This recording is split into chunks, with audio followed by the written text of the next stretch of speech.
राम राम जी। अभी तो पूरी दुनिया को पता ही है कि पहलगाम में क्या हुआ था। उसके बाद इंडिया इंडिया और पाकिस्तान के बीच में क्या चल रहा है, कैसा माहौल है।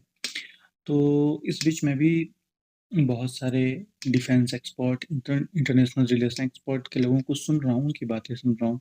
और मैं थोड़ा इंटरेस्ट भी है इन सब चीज़ों में, तो मैं सुनता रहता हूँ ऐसे ही नॉर्मली। और पहले मैं एक चीज़ क्लियर कर दूँ कि मैं तो कोई डिफेंस या इंटरनेशनल एक्सपर्ट नहीं हूँ। मैं बस एक आम हिंदुस्तानी हूँ। तो मैं यहाँ जो भी बात कहने जाऊँगा वो सिर्फ मेरा एक थॉट होगा कि मैं सोच रहा हूँ कि ऐसा कुछ होने वाला है या ऐसा कुछ हो सकता है। ये इसका किसी से कोई लेना-देना नहीं है।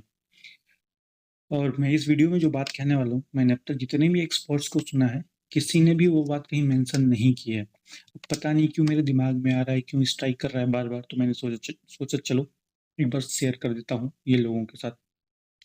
तो मैंने अपने पिछले वीडियो में बताया ही था कि जो लश्कर का प्रॉक्सी था, उसने ये पहले इस हमले की ज़िम्मेदारी ली थी और रेजिस्टेंस फ्रंट ने, और फिर मना कर दिया कि नहीं हमारा इससे कोई लेना देना नहीं है। अब आसपास जम्मू कश्मीर में बहुत सारे आतंकवादियों के और उनके सपोर्टर्स के घर उड़ाए जा चुके हैं बम से। पाकिस्तान में पैनिक का माहौल है। वहाँ के जो पैसे वाले लोग हैं, लीडर्स और आर्मी ऑफिसर्स, वो अपनी फैमिली को विदेश भेज रहे हैं। रसिया, फ्रांस, कनाडा, यूके, जहाँ भी जो रहते हैं वहाँ सबको भेज रहे हैं। इन सब के बीच में एक और न्यूज़ काफ़ी दिन से फ्लैश हो रही है कि पाकिस्तान की सेना में रेजिग्नेशंस बहुत सारे आ रहे हैं। जैसे देख सकते हैं आप, ये दैनिक जागरण का ये आर्टिकल है। भारत के खौफ से पाकिस्तान में खलबली, पाक सेना में लगी इस्तीफों की झड़ी। 2 दिन में 5000 अधिकारियों और जवानों ने छोड़ दी नौकरी। ऐसे ही मनी कंट्रोल का है, मनी कंट्रोल का थोड़ा पुराना है। एक्चुअली बताया ये जा रहा है कि जब बीएलए ने जाफरा एक्सप्रेस पे हमला किया था, उसके बाद से ही पाकिस्तान आर्मी में रेजिग्नेशन का सिलसिला शुरू हो गया है। तो ये उसी का हिस्सा है और ये आगे बढ़ रहा है। तो एक्चुअली ऐसा हो क्यों रहा है, रेजिग्नेशन इतना पाकिस्तान में आ क्यों रहे हैं? इसका जो एक रीज़न लगता है वो ये है कि चूँकि पाकिस्तान के अमीर लोग, नेता जैसे बिलावल भुट्टो ने अपनी फैमिली को भेज दिया यूके, पाकिस्तान के आर्मी चीफ ने अपनी फैमिली को भेज दिया यूके, कनाडा, सब भेज रहे हैं। तो जो आम पाकिस्तानी सैनिक हैं, जिनके पास बहुत पैसा नहीं है, सिपाही हैं, कैप्टन है, नए कैप्टन है, और जो लोअर लेवल पे हैं, तो उन्हें ऐसा लग रहा है कि जो बड़े लोग हैं, जो इस पूरे माहौल को उकसा रहे हैं, लड़ाई करवाने की कोशिश कर रहे हैं, युद्ध करवाने की कोशिश कर रहे हैं, वो तो फ्रंट पे जाने वाले नहीं हैं और वो अपनी फैमिली को फ़ॉरेन भेज दे रहे हैं, विदेश में भेज दे रहे हैं, और मरने के लिए हम लोग जाएँगे सरहद पे। और चूँकि हमारे पास इतने पैसे नहीं हैं कि हम पाकिस्तान छोड़ के जा सकें, तो वो अपने आप को सेना से दूर कर ले रहे हैं कि भाई ना हम सेना में रहेंगे और ना ही मरने जाएँगे। भसड़ तुम लोग करा रहे हो, भसड़ करा के अपनी फैमिली को सबसे पहले फ़ॉरेन भेज रहे हो, विदेश भेज रहे हो, और मौका लगेगा खुद भी भाग जाओगे और मारोगे हमें, हमारे परिवार को। तो इसलिए वो खुद से किनारे हो जा रहे हैं। अब मेरा पॉइंट क्या है? मेरा पॉइंट ये है कि मुझे ऐसा लगता है कि जैसे कि इंडिया में पाकिस्तान के इतने सारे सिम्पैथाइज़र्स हैं, यहाँ पाकिस्तान को सपोर्ट करने वाले बहुत हैं, जिन्हें हम लोग गद्दार कहते हैं। तो और पाकिस्तान में जो सिचुएशन है, वहाँ के आर्मी में लोग इस्तीफ़ा दे रहे हैं, लोग वहाँ जो पैसे वाले हैं, वो अपनी फैमिली को फ़ॉरेन भेज रहे हैं, और बहुत सारे लोगों की मजबूरी है। तो कहीं न कहीं आर्मी में भी ऐसे लोग होंगे जो आर्मी और बड़े लोगों की इस मूव से खफ़ा होंगे।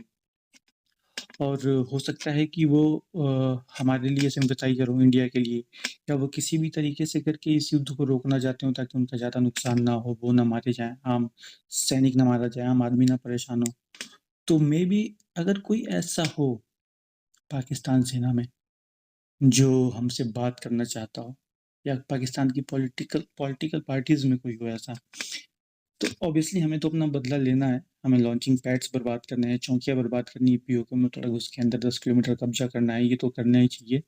इन सब के बाद थोड़ा-सा ऐसा कोई अगर अधिकारी हो, जो परेशान हो वाक़ई पाकिस्तान से और थोड़ा हमारी तरफ वो झुका हुआ हो, तो उसके साथ मिलके पाकिस्तानी सेना में पॉलिटिक्स में एक तख्ता पलट पलट करना चाहिए, और इंडिया की सपोर्ट से वहाँ आर्मी या गवर्नमेंट बनानी चाहिए। जिससे ये होगा कि ऑब्वियसली आप लोगों को पता होगा कि किसी भी देश में अगर तख्ता-पलट होता है तो उसमें कोई एक देश ज़रूर इन्वॉल्व होता है। हालाँकि इंडिया ने कभी ऐसा किया नहीं है, कोई हिस्ट्री नहीं है, बट ये मेरे एक दिमाग में बस ऐसे ही जस्ट थॉट आया तो मैं शेयर कर रहा हूँ। तो अगर ऐसा हो पाया तो हमारी फ़ेवरेबल गवर्नमेंट होगी वहाँ पे, जो हमें फ़ेवर करेगी, हमारे हिसाब से काम करेगी, हमारे फ़ेवर में काम करेगी, हमारे लिए कोई नुकसान नहीं प्रॉब्लम नहीं खड़ी करेगी। तो इन केस अगर ऐसा हो जाता है जो कि बहुत कम चांस है, बट हाँ, चांसेस तो हर चीज़ के होते हैं, कहीं न कहीं 2% चांस हो सकता है। अगर ऐसा हो जाता है तो हमारी एक प्रॉब्लम हमेशा-हमेशा के लिए ख़त्म हो जाएगी पाकिस्तान। क्योंकि हम सबसे ज़्यादा त्रस्त पाकिस्तान से ही रहते हैं, वही हमें परेशान करके रखता है, हमारे बॉर्डर्स में इन्फिल्ट्रेशन करता है, हमारे लोगों को मारता है, इवन हमारे देश में आतंकवादी भेज देता है। 26/11 सबको याद ही होगा मुंबई में। संसद भवन पे हमला याद ही होगा। तो वो ये सब करता रहता है। अगर किसी भी तरीके से हम अपनी फ़ेवरेबल गवर्नमेंट बिठा पाएँ या गवर्नमेंट में अपने लोग बिठा पाएँ जो डिसीज़न मेकर्स हों, तो ये हमारे लिए विन-विन सिचुएशन होगा। एक तो हमें युद्ध में उलझना नहीं पड़ेगा बहुत लंबा, हमारा बहुत पैसा रिसोर्स खर्च नहीं होगा उधर, हमारा टाइम बर्बाद नहीं होगा, हम अपनी इकोनॉमिक ग्रोथ पे फ़ोकस कर पाएँगे और दूसरी चीज़ हम एक ऐसी प्रॉब्लम को ख़त्म कर देंगे, जो इतने सालों से हमारे लिए नासूर बनी हुई है। पता नहीं ये चीज़ मेरे दिमाग में क्यों आया मुझे नहीं पता। हो सकता है कि जो हमारे एक्सपर्ट्स बैठे हैं, इंडियन एक्सपर्ट्स जो लगे हैं इस पूरे मुद्दे का हल निकालने में, सॉल्यूशन ढूँढने में, क्या करना चाहिए, क्या नहीं करना चाहिए। किसी के शायद उनमें से किसी के भी दिमाग में ये स्ट्राइक हो, किसी और के भी, अगर हो और ऐसा हो पाए, कोई ऐसा पाकिस्तान में मिल पाए, तो हमारे लिए इससे बेटर कुछ हो नहीं सकता। मुझे नहीं पता क्या होगा, क्या नहीं होगा, ऐसा होगा या नहीं होगा। बस ये मेरा एक थॉट था। मैंने सोचा मैं आप लोगों के साथ शेयर कर दूँ। सो ये है, यही बात थी। धन्यवाद आप लोगों का सुनने के लिए और प्लीज़ मेरे चैनल को लाइक करिए, सब्सक्राइब करिए, मेरे वीडियो को शेयर करिए, ताकि मैं भी थोड़ा ग्रो कर सकूँ और ऐसे ही अपने थॉट्स, अपनी वीडियोज़ आप लोगों तक ला सकूँ। धन्यवाद।